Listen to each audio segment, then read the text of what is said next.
My brother said it like he was reading a line he'd practiced in the mirror. She doesn't want you there. I stood in my kitchen with a dish towel in my hand, the sink running, and the kind of silence that makes you hear your own heartbeat. What? I asked, even though I'd heard him clearly. He exhaled hard, like I was making his life difficult by needing a second of basic human explanation. Madison doesn't want you at the wedding, Claire. She thinks you're intense and controlling. And honestly, she just doesn't like you. There are a lot of things you can survive as the older sister who basically raised a kid that wasn't hers. You can survive the late night calls from a principal because he skipped class. You can survive the, "I forgot to tell you, I need $300 by tomorrow" texts.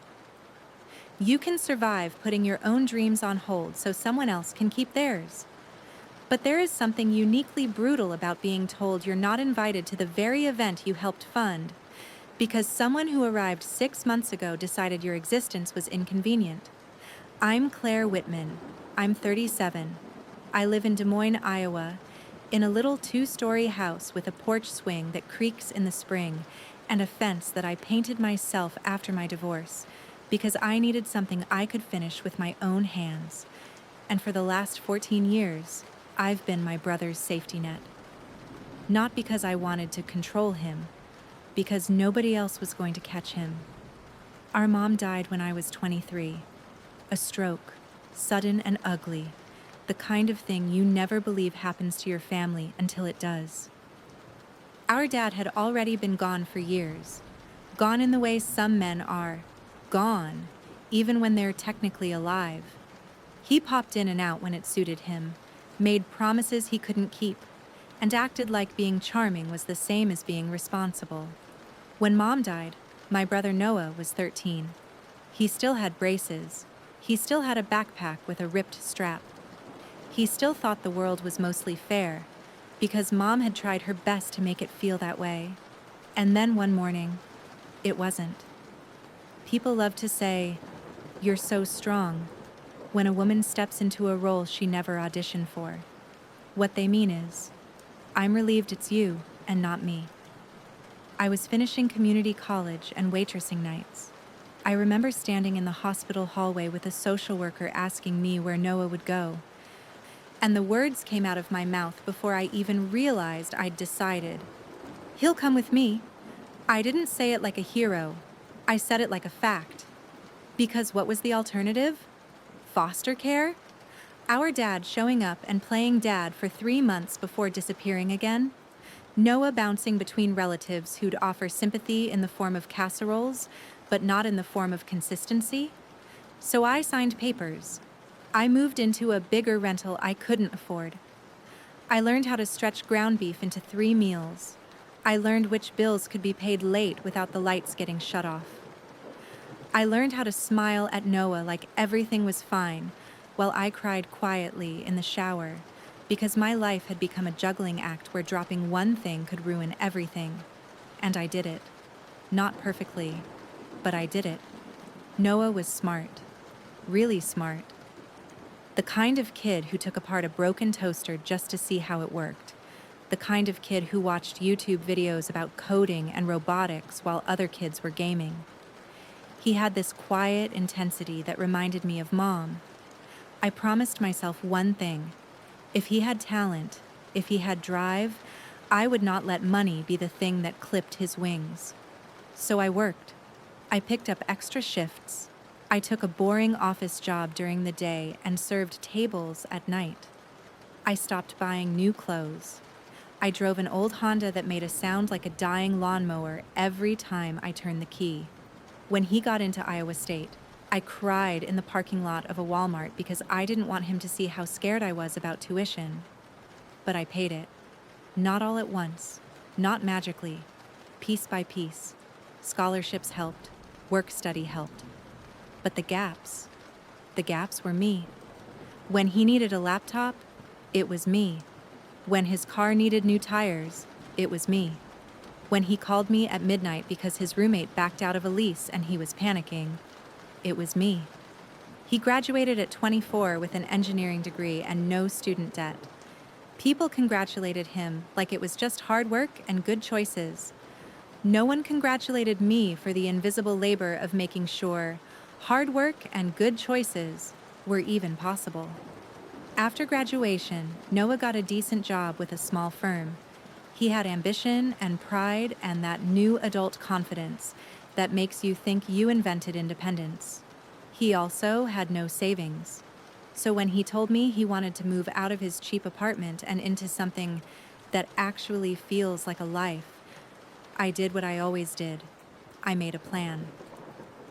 There was a small townhouse on the edge of the good part of town. 2 bedrooms, a tiny yard, safe neighborhood, close enough to downtown that he could feel like he was in the mix without paying downtown prices. I bought it, not because I wanted to own him, because it was an investment I could afford and because I knew he couldn't. The deed was in my name. The mortgage was in my name. The homeowner's insurance was in my name. The property taxes were in my name. Noah paid me rent that was lower than market, and I told myself it was fine because he was building a career and getting his feet under him. I even made a little spreadsheet for him. Savings goals, emergency fund, retirement contributions. He laughed at it, called me Mom 2.0, but he followed it enough that I felt hopeful. Then he met Madison. He told me about her like he was describing a prize he'd won. She's different, he said. She's ambitious. She's confident. She pushes me. I wanted to be happy for him. I really did. The first time I met her, she hugged me like we were old friends and said, "Noah has told me so much about you." And the way she said it made my skin tighten, like she wasn't saying it because she admired me. She was saying it because she'd already built an entire version of me in her head, and now she was confirming details. Madison was pretty in the polished way. Perfect hair, perfect nails, skin that looked like it had never seen stress. She worked in social media strategy, which I later learned meant she freelanced and posted a lot about manifesting your dream life. She also had opinions. So many opinions. She complimented my house, but then immediately asked if I'd ever thought about upgrading the kitchen because it's kind of dated. She talked about weddings like she was already planning one, even though they'd been dating 3 months. And she said little things, casually, like jokes. "You must have been so lonely raising a kid that wasn't yours," she said once, sipping wine like she was tasting something expensive. "No wonder you're attached." Attached. Like Noah was a stuffed animal I refused to let go of. Noah laughed, awkwardly, like he didn't know what to do with that. I smiled and changed the subject because I'd learned something important in my 30s. Not every comment deserves a war, but my body kept a score. My mouth didn't. Over the next 6 months, Madison became a constant presence. She was at Noah's townhouse constantly. She posted pictures from his patio like it was her home. She talked about our place and our neighborhood and our life in a way that made my stomach twist because I knew the bills were still coming to my address. Then, one Saturday in late spring, Noah texted me, "Can you come over? Need to talk." When I arrived, Madison was there too, sitting at the kitchen counter with her laptop open, tapping her nails on the granite like she was waiting for a meeting to start. Noah looked nervous. That alone put me on edge.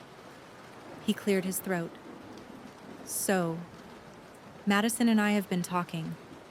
Madison smiled at me like she was the HR representative here to deliver news. "We're ready for the next step," she said. I glanced at Noah. "Moving in together?" Madison laughed. "We already basically do." Noah's ears turned pink. "We're engaged." For 1 second, I forgot how to breathe. Then I did what I've always done. I swallowed my own feelings so someone else could have theirs. I stepped forward and hugged him.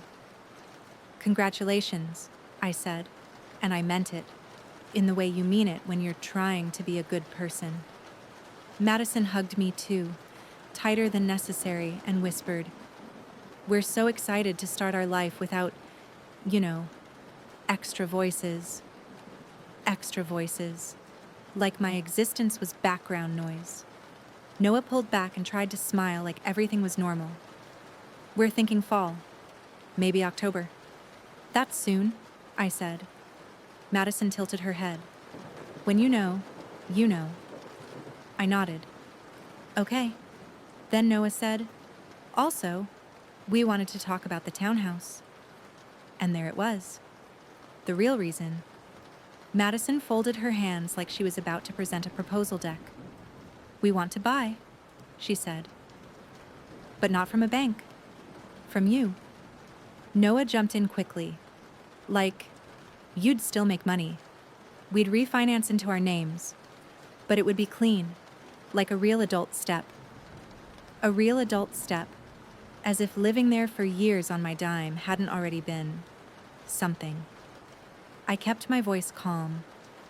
"If you can qualify, sure. We can talk to a lender, do it the right way." Madison's smile sharpened. "We don't want it to be complicated." "It's real estate," I said.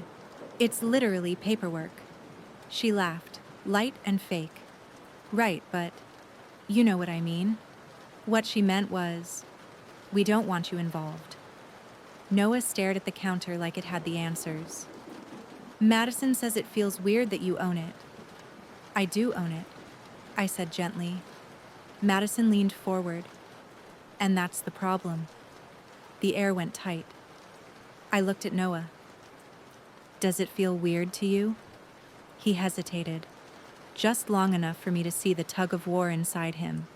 Then he said, "I just want us to be independent." Independent. The word people love to throw around when they've been carried for so long they don't even recognize the arms holding them up. I nodded slowly. "Okay, if you want independence, we can map out what that looks like." Madison's eyes flicked to my face like she was measuring whether I'd fight. I didn't. Not then. Because I still believed Noah was Noah. Because I still believed the years mattered. Because I still believed love meant something. Over the next month, I tried. I sent Noah lender options. I offered to do a formal appraisal. I told him I'd work with whatever timeline made sense. Madison responded to everything like a gatekeeper. She'd reply from Noah's phone sometimes, using his voice, but with her vocabulary. "We're busy this week. We'll circle back. We're making decisions as a couple." Every time, the subtext was clear. Your era is ending. Then July hit. And with it, the first time I realized I wasn't just being pushed out. I was being erased. I found out about the wedding date the same way you find out about distant acquaintances. Social media.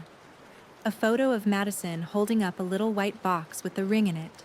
A caption about counting down to forever. A date. October 12th. I stared at the screen, waiting for the follow-up text from Noah. Nothing came. I told myself maybe they hadn't finalized guest details yet. Maybe they were overwhelmed. Maybe Noah assumed I knew. Then, in late August, a friend from work, Tracy, who doesn't even know Noah beyond the polite hellos at a barbecue, said, "Are you excited for your brother's wedding?" My stomach dropped so fast I felt dizzy.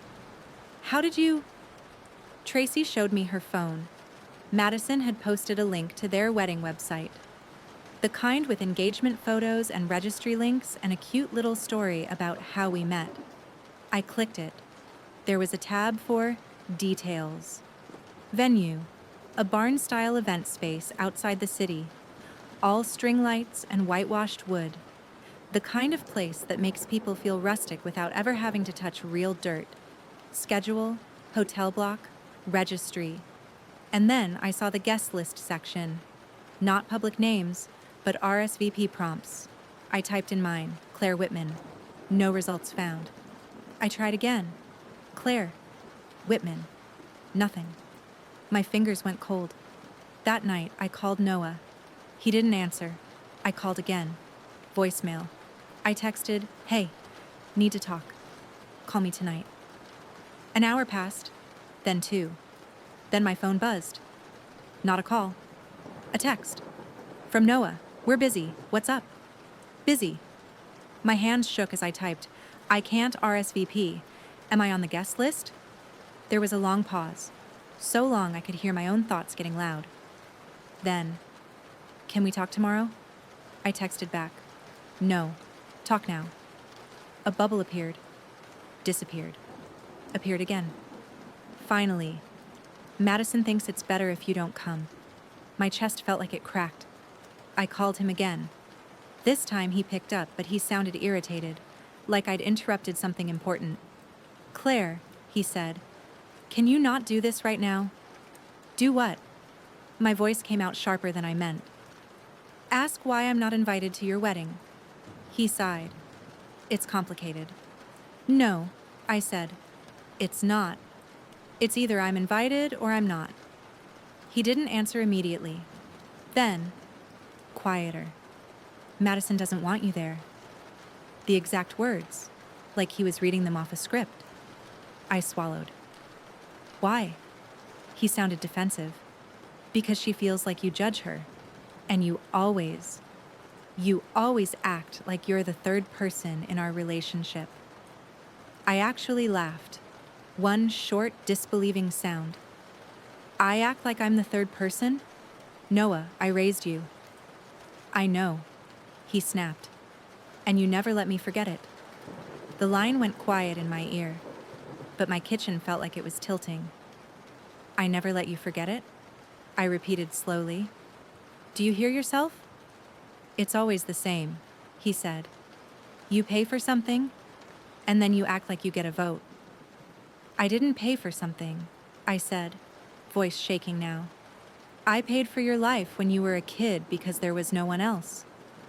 Madison's voice appeared in the background, muffled but clear enough. "Tell her she's not coming, Noah. I told you this would happen." I felt my pulse spike. I tightened my grip on the phone. "Put me on speaker." "No," Noah said immediately. "Put me on speaker," I repeated. "If she's going to decide whether I'm family, she can say it to me." He hesitated. Then I heard the click. Madison's voice, crisp and sweet like she was hosting a podcast. "Hi, Claire." I stared at the wall in front of me like it might crack. "Hi," I said. "So you're the reason I'm not invited." She sighed dramatically. "I'm not doing this for fun. I'm doing this because boundaries matter." "Boundaries," I repeated. "You mean cutting out the person who raised him?" She laughed. "You didn't raise him. You helped. There's a difference." My throat tightened. "You met him 6 months ago." Madison's tone sharpened. "And in 6 months, I've seen enough to know you're unhealthy for him." Unhealthy. Like I was a toxin. Noah didn't say a word. I waited for him to defend me. I waited for him to say, "That's not fair." I waited for him to act like the boy who used to hug me so hard after a bad day at school that I'd feel his ribs through his hoodie. Nothing. Madison kept going, now confident. "You're always hovering. Always paying for things so you can feel important. Honestly, it's kind of pathetic." Pathetic. The word hit like a slap. My whole body went still. And then Noah, my brother, the kid I fed and clothed and sat through parent-teacher conferences for, said quietly, "Claire, she's right."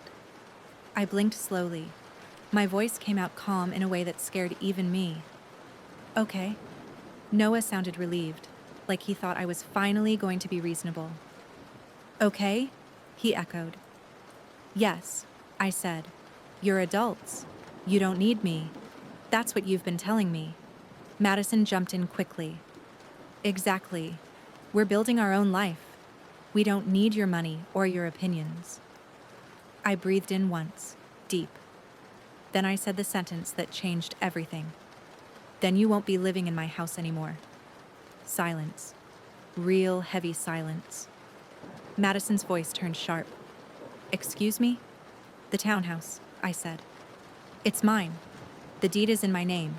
The mortgage is in my name. The utilities are in my name. You want independence? You're going to get it.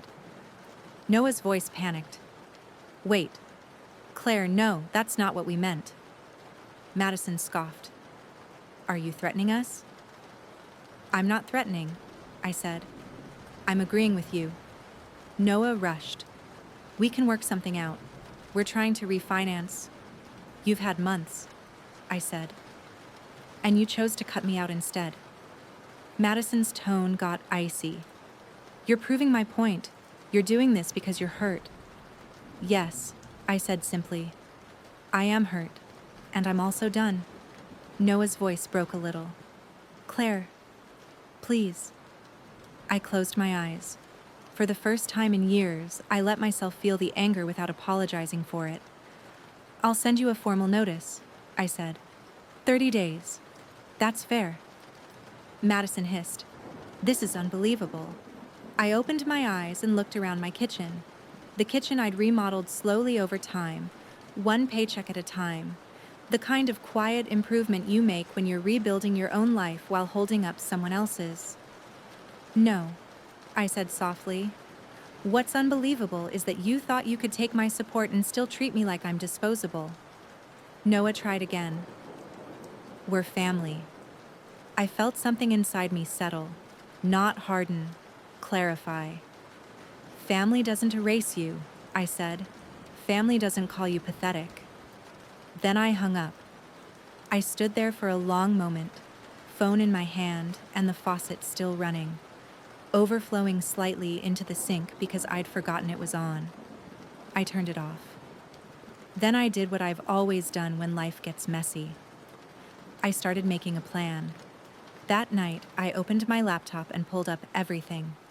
Mortgage documents, deed, utility bills, my bank statements showing every payment I'd made, the insurance policy, the HOA fees, the repair receipts from the time Noah's garbage disposal died and I paid for the plumber without even thinking about it.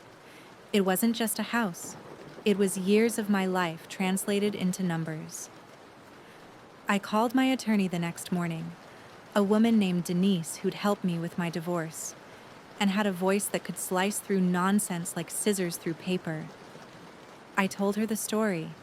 She didn't gasp. She didn't pity me. She just asked, "Is the property in your name?" "Yes." "Do they have a signed lease?" "No, it's been informal." Denise exhaled. "Then you're within your rights to serve notice. We'll do it properly to avoid drama." I laughed once, humorless. Drama already arrived. "We'll be the boring kind," she said. "Paperwork drama." I like that. By lunchtime, Denise emailed me a notice template. 30 days to vacate. Clear language. No emotional words. No room for interpretation. That afternoon, I drove to the townhouse. My hands were steady on the steering wheel, but my stomach was tight. When I parked, Madison's car was in the driveway like it belonged there. I walked up and knocked. No answer. I knocked again. The door swung open hard. Madison stood there in leggings and a sweatshirt that said bride in glittery letters. She looked like she'd been waiting to do this in person. "Oh," she said, eyes scanning me. "You actually came."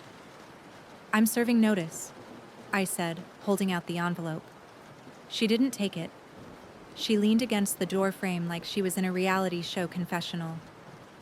"You're really doing this," she said, loud enough that I knew she wanted neighbors to hear. 30 days, I said. "That's fair." Noah appeared behind her, face pale. "Claire," he whispered, like he couldn't believe I was real. I looked at him. Really looked. He looked older than 29 suddenly, but not in a mature way, in a tired way. Like someone who'd traded his backbone for peace and was shocked it didn't feel peaceful. "You told me I'm not welcome at your wedding?" I said evenly. So I'm not funding your life? Madison scoffed. It's a house, Claire. It's not your life. It is, I said. It's years of my work, and you've been living in it while calling me pathetic. Noah's voice trembled. Madison didn't mean... Yes, I did. Madison cut in, smiling. And I still do. I nodded once. Then we're aligned. I held the envelope out again. Take it. Madison finally snatched it, eyes flashing. Noah reached for my arm. Please, can we talk alone? Madison's head whipped toward him. Noah.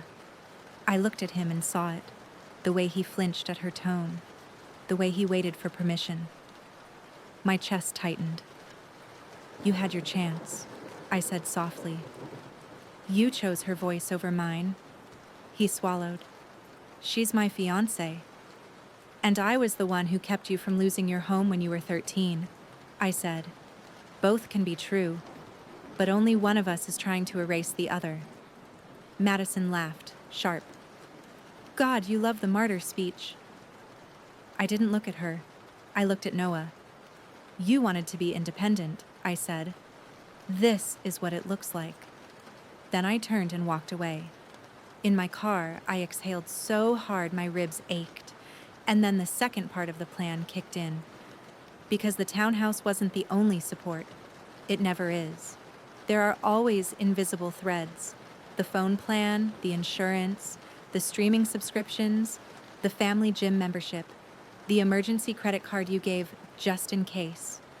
And my brother had been living in, just in case, for so long he thought it was air. I pulled up my accounts. I removed Noah from my phone plan.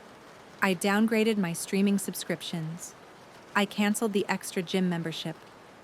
I changed passwords to anything shared.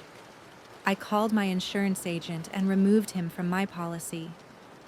Each click felt like a door closing, not out of cruelty, out of clarity. 2 days later, Noah texted me from an unknown number. Denise said you sent a notice. Please, we can fix this. I stared at the message for a long time. Then I typed back, you already fixed it. You chose a life where I'm not included. I'm respecting that choice. Then I blocked the number. The next week, Madison posted vague wedding content like nothing was happening. Then, slowly, the tone shifted. She started posting quotes about toxic family and protecting your peace. Her followers ate it up. People love a villain if the villain is off-screen. Then she posted something that made my jaw clench. A selfie with mascara-perfect tears and a caption about how some people use money to manipulate and punish when they don't get their way. I sat on my porch swing that evening, phone in hand, reading comments from strangers calling me narcissistic and controlling. And I realized something. Madison wasn't just removing me from the wedding. She was rewriting the story. And in her story, I was the problem. I could have fought online. I could have commented. I could have posted my receipts. But I remembered something Mom used to say when I was little and I wanted to argue with a kid on the playground. Baby, don't wrestle in the dirt with somebody who likes being dirty. So I didn't fight online. I fought with structure.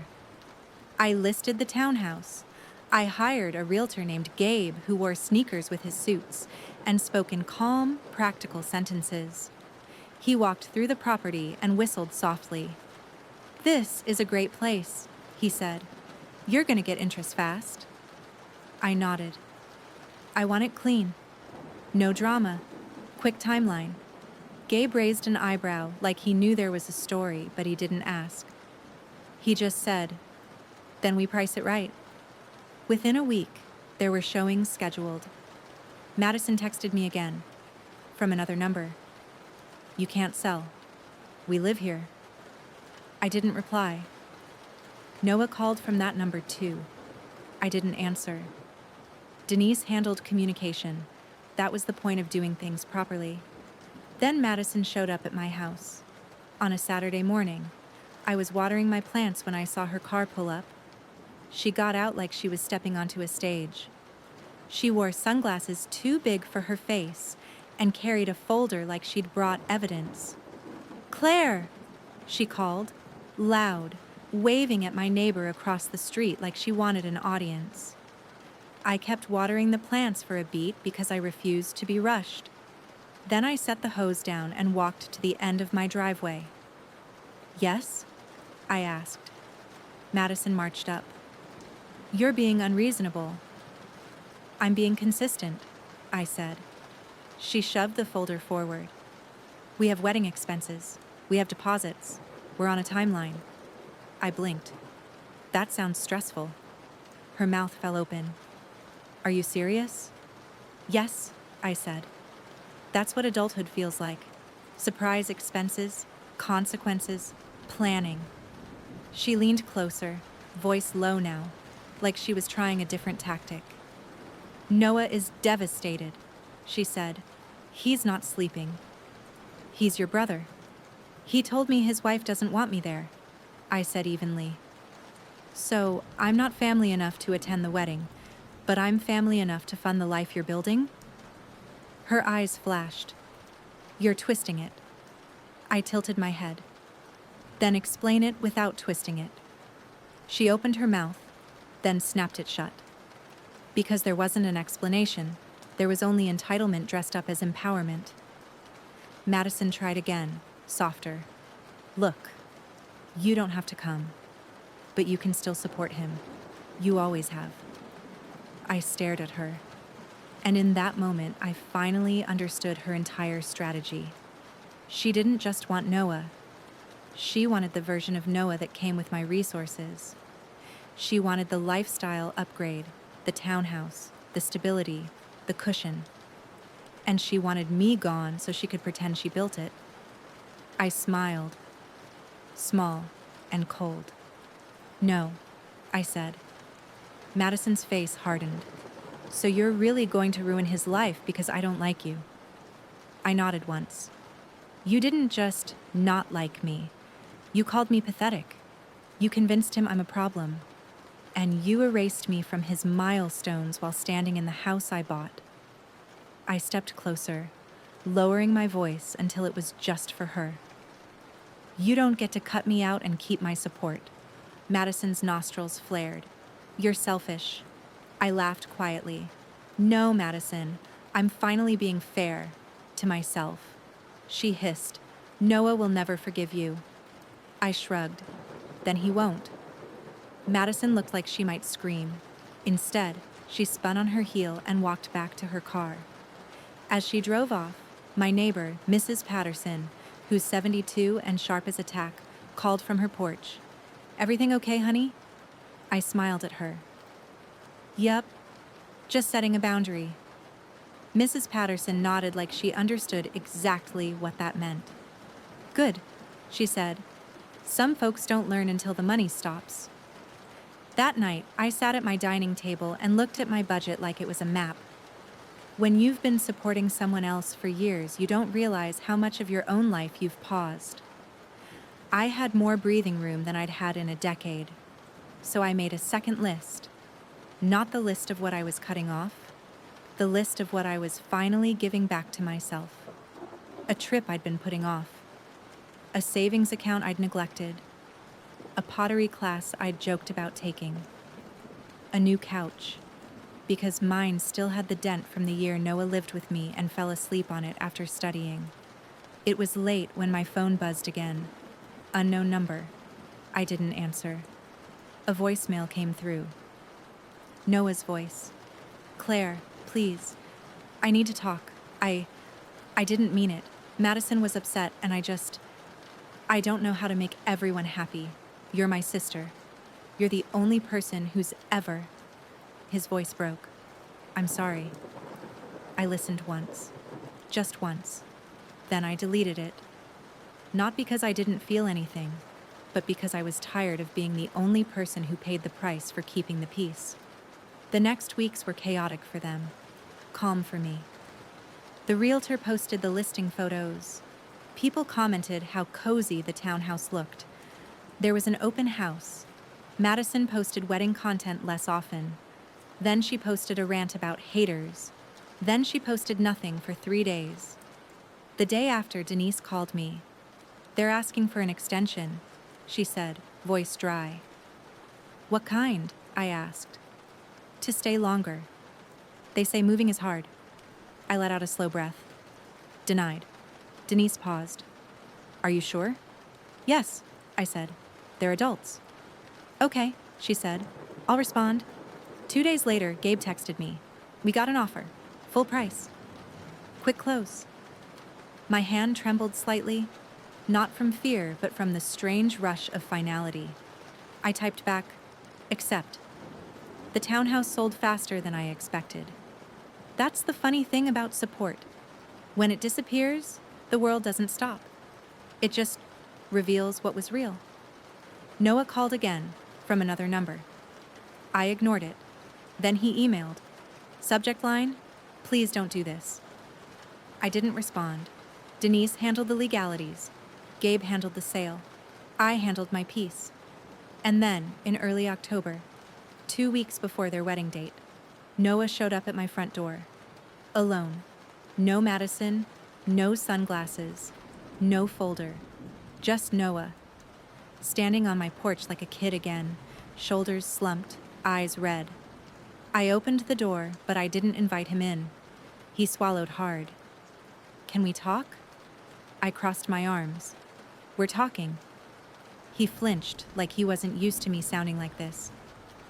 "I messed up," he whispered. I nodded once. "Yes." He looked down at his shoes. "Madison, she said things.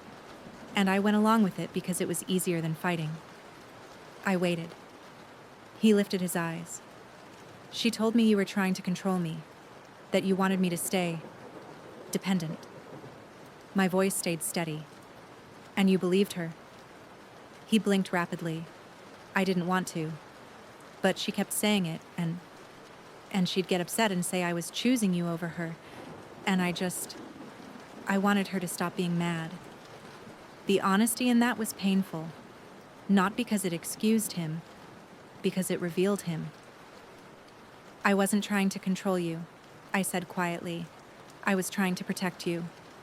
He nodded fast. "I know that now." "Why now?" I asked. "Why not when she called me pathetic? Why not when she cut me from the guest list?" Noah's face crumpled. "Because I didn't think you'd actually leave." There it was. The truth nobody says out loud. He didn't think my love had limits.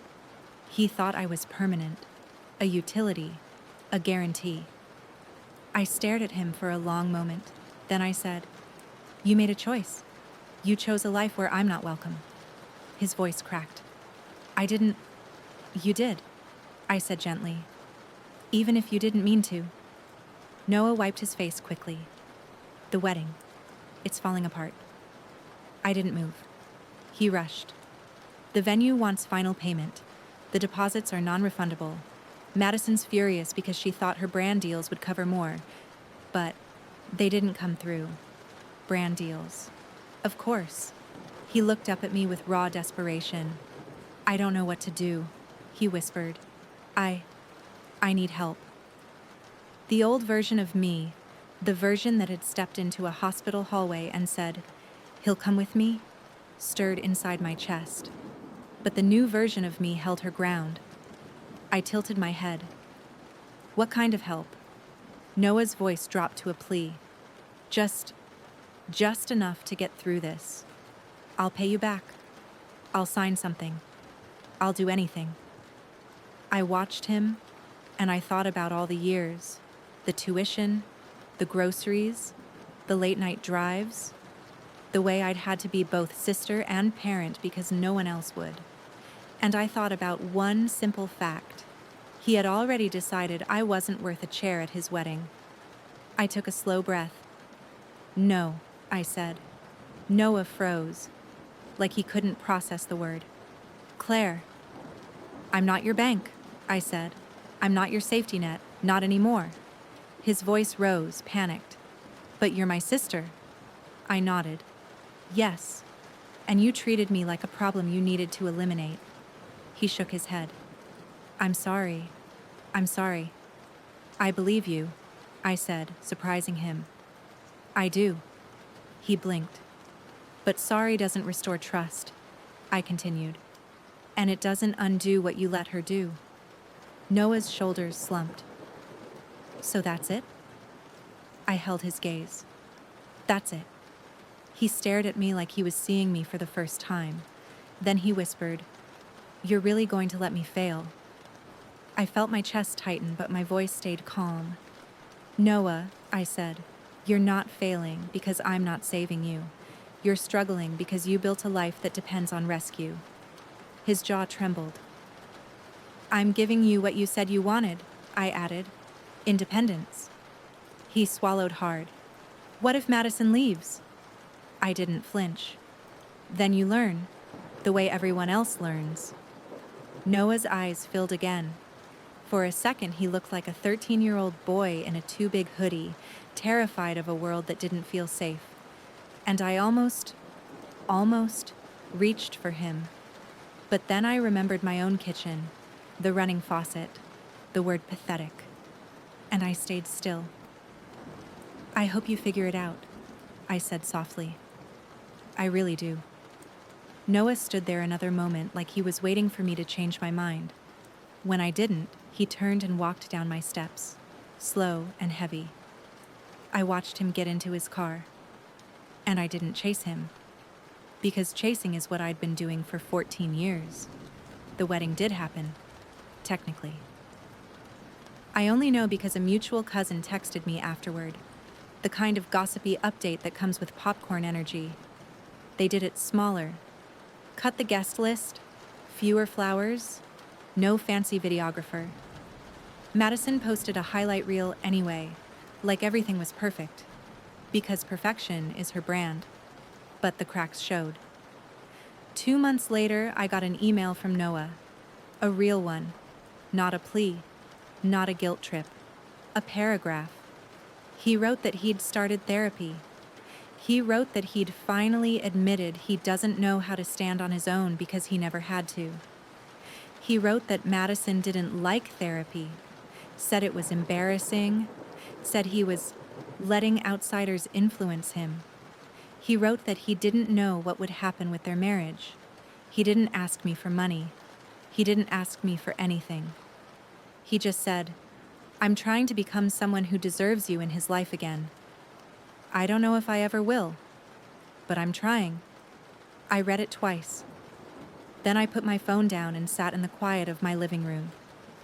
The quiet didn't feel empty. It felt earned.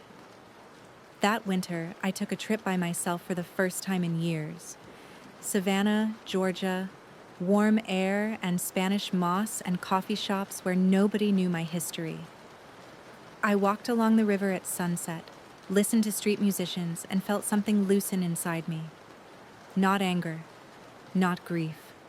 The constant readiness to be needed. Back home, I put the townhouse sale proceeds into my own life. I paid down debt. I built savings. I finally replaced the couch. I took that pottery class and made a crooked mug that I loved because it was imperfect in mine.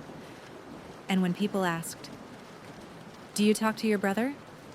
I told the truth. Not much. He's figuring things out. Some people looked uncomfortable, like they wanted me to say I forgave him and everything was fine. I didn't give them that, because real life isn't always a neat reconciliation scene.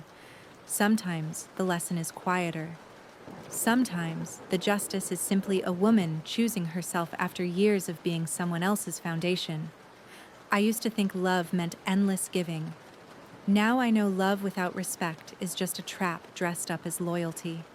And if anyone listening needs to hear this the way I did, you are not pathetic for caring. But you also don't have to keep paying to prove your worth. You can love someone and still step back. You can be kind and still be done. You can build a boundary so solid that your life finally has room to breathe. That's what I did. And for the first time since I was 23, the future feels like it belongs to me.